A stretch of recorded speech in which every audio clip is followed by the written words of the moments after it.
అంటే మీ నాయకులైనా వస్తుంటారా తర్వాత మళ్ళీ? ఎప్పుడు వాళ్ళ అవసరమైతే వస్తారు, లేకపోతే రావాలి. అక్కడ విశాఖపట్నానికి పేరు తెచ్చే అంతర్జాతీయ ఐఎఫ్ఆర్ లాంటి ఈవెంట్లు చేయడం మంచిది కాకుంటే ఇక్కడ లోకల్ గా ఉన్న ఫిషర్మెన్స్ పరిస్థితి కూడా తెలుసుకోవాల్సిన బాధ్యత ప్రభుత్వాలపై ఉంది. దానిలోనే ఏమనిపిస్తుంది ఇప్పుడు పక్కనేమో ఇంటర్నేషనల్ ఫ్లీట్ రివ్యూ జరుగుతుంది, అక్కడేమో మన అంతర్జాతీయంగా ప్రపంచానికి మనం చాటి చెప్తున్నాం అంటున్నారు. కానీ ఇక్కడ మీ జీవితాలు చూస్తే ఎలాగున్నాయి? దానికి ఎవరు కూడా మాకు ప్రభుత్వం వాళ్ళు ఏం కూడా చెప్పలేదు, ఇలాగ ఇస్తాము ఇది ఇస్తామని నేను అవతల చెప్పలేదు. మిమ్మల్ని ఆగిపోమని ఆగిపోయాం.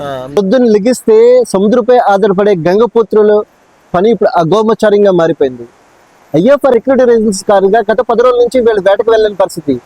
ఈ 10 రోజులు వేటకు వెళ్ళొద్దని ఇప్పటికే అధికారులు ఆదేశాలు జారీ చేశారు. అంటే మీరు 10 రోజుల నుంచి వేటకు వెళ్ళట్లేదు, మీకు ఆదాయం లేదు, ఇప్పుడు ఎలా బతుకుతున్నారు? ఇంట్లో ఫ్యామిలీస్ ఎలాగా? ఏమి అలాగే ఉంటప్పుడు తింటే నేనప్పుడు అలా తొక్కుడు ఉండడం అంతే కదా పరిస్థితి. మీకు అధికారులు ఏమని చెప్పారు? అధికారులు మాకు ఏం చెప్పలేదు. ఏడెప్తులు వచ్చి చెప్పారండి, 2 రోజులు ఫోన్ వచ్చి ఏదో చెప్తానన్నారు. ఒక కవరి రోజు కాకరకాయలు ఏమి చెప్పలేదు. ఒకవైపు వైజాగ్ లో ఐఎఫ్ఆర్ జరుగుతుందని సంతోషపడాలా, మరో ప్రక్క మత్స్యకారులకు తినడానికి తిండి కూడా లేని పరిస్థితిలో, వేటకు వెళ్ళలేని పరిస్థితిలో ఉన్నారని బాధపడాలా? 10 రోజుల నుంచే కాదు, వచ్చే 25వ తారీఖు వరకు వీళ్ళు వేటకు వెళ్ళలేని పరిస్థితి. సో మీకేమైనా సదుపాయాలైనా కల్పిస్తున్నారు ఇక్కడ? సదుపాయాలు అంతే, మనకేం లేదు. మనం అంటే మీ నాయకులైనా వస్తుంటారా తర్వాత మళ్ళీ? ఎప్పుడు వాళ్ళ అవసరమైతే వస్తారు, లేకపోతే రావాలి. అక్కడ అంతే. ఇప్పుడు ఎలక్షన్లు ఉంటే వస్తారు లేదా? అంతే. అది ఏ ప్రభుత్వం అయినా ఏదైనా ప్రభుత్వంతో సంబంధం, వైసీపీ అయినా టీడీపీ అయినా ఏదైనా సంబంధం లేదండి. వాళ్ళ అవసరం అయితే మన దగ్గరికి వస్తారు, మన అవసరం అయితే వాళ్ళ దగ్గరికి వెళ్ళాలండి. ఇప్పుడు గత 10 రోజుల నుంచి మీకు వేట ఆగిపోయింది, మీరు వేట వెళ్ళడానికి లేదు, ఇప్పుడు చేపలు తెచ్చుకోవడానికి లేదు. ఇప్పుడు మీ పరిస్థితి ఏంటి? మరి ఏమో మనం ఉన్నదే తినాలి. మరి మొన్న ముందుగా వెళ్ళింది అలాగే కొద్దిగా అప్పు చేసుకోవడం, ఏదో తిన్నాం అంతవరకు. మీరు అక్కడ ఫ్లీట్ రివ్యూ జరిగినంత కాలం మీరు ఎక్కడికి వెళ్ళడానికి లేదు, ఇక్కడ ఉన్నారు అంతే. అంతే. వీళ్ళకి ఉపాధి కూడా కల్పించలేని పరిస్థితి ప్రభుత్వాలలో చోటు చేసుకుంది. సో పరిస్థితి కనుక మనం ఇక్కడ చూసుకుంటే గత 10 రోజుల నుంచి వేటకు వెళ్ళట్లేదు, వీళ్ళు తినడానికి కూడా సరైన తిండి లేక, లేదంటే ఉపాధి లేక ఇక్కడ వెళ్ళి డైలీ చేపలు పట్టుకొచ్చి ఆ చేపలు అమ్ముకోవచ్చి ఏదైతే రూపాయి మిగులుతుందో ఆ రూపాయితో ఇంట్లో పిల్లలకి తిండి తీసుకొచ్చి పెట్టే మత్స్యకారులు గత 10 రోజుల నుంచి సరైన తిండి కూడా పిల్లలకు పెట్టలేమని చెప్పేసి, ఏదైతే మనం జాలర్పేటలో ఉన్నామో ఆ జాలర్పేటలో దరిదాపు 4,000 కుటుంబాలు, అంటే మొత్తం మీద 8,000 నుంచి 10,000 వరకు మత్స్యకారులు ఉంటారని అంచనా.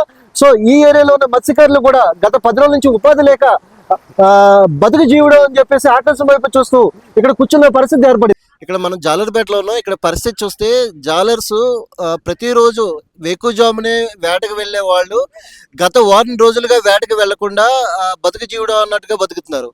ఎందుకంటే మామూలుగా అయితే వీళ్ళు ప్రతిరోజు ఈ సముద్రం మీదకి వేటకు వెళ్ళి చేపలు పట్టుకుని వచ్చి వాటిని అమ్ముకుని జీవనం సాగిస్తారు. అలాంటి మత్స్యకారులు ఈ రోజు దగ్గర 1 రోజుల నుంచి ఐఎఫ్ఆర్ సందర్భంగా పోలీసు కానీ అటువైపు నేవీ కానీ వీళ్ళు ఆంక్షలు పెట్టి ఎవరు కూడా వేటకు వెళ్ళకూడదని చెప్పి సూచనలు చేశారు.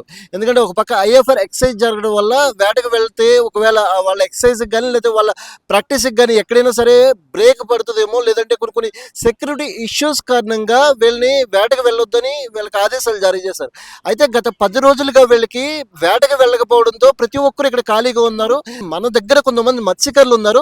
1 రోజుల నుంచి వాళ్ళ పరిస్థితి ఏంటో ఒకసారి అడిగి తెలుసుకుందాం. సార్, ఇక్కడ పరిస్థితి కార్యక్రమం మొదలైపోయింది. ఎలాగే ఉన్నాయి ఇదే పరిస్థితి. ఇంటికి వెళ్ళి రాను, తాను చేసి కూర్చొని ఫిబ్రవరి 25వ తారీఖు వరకు వేటకు వెళ్ళకూడదని కూడా మరొక ఆదేశం కూడా వచ్చింది. సో మొత్తమే చూసుకుంటే 15 రోజుల వరకు వీళ్ళు వేటకు వెళ్ళని పరిస్థితి. ఈ 15 రోజులు వీళ్ళకి ఉపాధి లేని పరిస్థితి. వేటకు వెళ్తేనే వీళ్ళకి ఏదో రూపాయో 2 రూపాయలు వచ్చినప్పటికీ ఆ చేపలను అమ్ముకుని తీసుకొచ్చి మళ్ళీ ఏదైతే ఫ్యామిలీస్ ఉందో ఫ్యామిలీస్ని పోషిస్తారు. అలా ఓ పక్కన గవర్నమెంట్ ఏదైనా సదుపాయాలు కలిగించేయంట, అది కూడా లేదని ఇక్కడ మత్స్యకారులు తెలియజేస్తున్నారు. మనం చూసుకోవచ్చు ఎంటైర్ కోస్టల్ ఏరియాలో దరిదాపున ఒక 1,500 బోట్స్ వరకు ఇక్కడ నిలిచిపోయిన పరిస్థితి. సో వీళ్ళ పరిస్థితి చూసుకుంటే ఐఎఫ్ఆర్ జరుగుతుందని సంతోషపడేదానికన్నా ఇక్కడ మత్స్యకారులకి సరైన తిండి సదుపాయం కూడా లేదని, లేదంటే వేటకు వెళ్ళలేని పరిస్థితి ఏర్పడిందని మనం బాధపడలేని పరిస్థితి. మరి ఇంట్లో పిల్లలు చదువుకు ఫీజులకి అన్నికి నెల రాబోనాడికి అంతే నాన్నయ్య.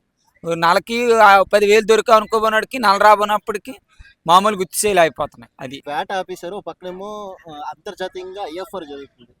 దీని మీద మీ అభిప్రాయం ఏంటంటే మీ జీవితం ఆగిపోయింది, కానీ ఒక పక్కన అంతర్జాతీయంగా ఐఎఫ్ఆర్ జరగడం వల్ల మీకు ఏమనిపిస్తుంది? ఏమనిపిస్తుంది అంతే, మరి వాళ్ళకి గవర్నమెంట్ పెద్దది కదా వాళ్ళది, దాన్ని బట్టి మేము ఆగిపోవడం అంతేనండి. మా పరిస్థితి అంతే, ఏం లేదు. వాళ్ళ కాడకి వెళ్ళి ఎదిరించాలని ఏం లేదు, అంతే. వాళ్ళు వెళ్ళమంటే వేట చేసుకోవడం, లేకపోతే లేదు, అంతే. ఇది ఇక్కడ జాలర్పేటలో పరిస్థితి. ఇక్కడ మత్స్యకారులు గత 10 రోజులుగా వేటకు లేకపోవడంతో ఎక్కడికి వెళ్ళలేక వాళ్ళ ఇంట్లో అవసరాలకు కూడా డబ్బులు లేక చాలా ఇబ్బందులు పడుతున్నారు. 10 రోజుల నుంచి IFR కారణంగా వేటలేదు. ఈ 10 రోజులు కూడా ఖాళీగా ఉండడం 25th ఫిబ్రవరి వరకు ఇంకో 1 వీక్ కూడా ఇదే పరిస్థితి ఉండే అవకాశం ఉంది. బట్ ప్రభుత్వం నుంచి కూడా వీళ్ళకి ఏదైనా ఆదుకుంటే వాళ్ళ జీవితాలు బాగుపడతాయని, లేదంటే ఈ 10 రోజులు కూడా పస్తులు ఉండవలసి వస్తుందని చెప్పేసి మన మత్స్యకారులు ఇక్కడ తెలియజేస్తున్నారు.